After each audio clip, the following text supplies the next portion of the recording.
হাদিসের মধ্যে আছে আল্লাহর নবী সাল্লাল্লাহু আলাইহি ওয়াসাল্লাম বলেছেন, ইরশাদ করেছেন, উম্মত যখনই তোমরা কেউ আমার উপরে দুরূদ পড়ো, তোমাদের প্রত্যেকটা দুরূদ আমি নবীর কাছে সাথে সাথে ফেরেশতারা তোমার নাম এবং তোমার বাবার নাম সহ আমার কাছে পেশ করে।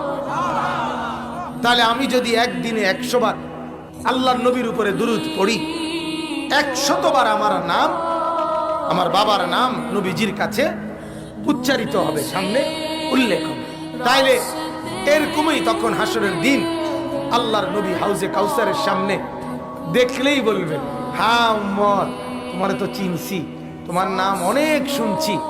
ফেরেশতারা প্রায় ডেইলি আইসা দুরূদ যে পড়তা, তোমার নাম আমার কাছে বলতো, শুনতে শুনতে তোমার নাম তো মুখস্থ হয়ে গেছে। বলেন আলহামদুলিল্লাহ।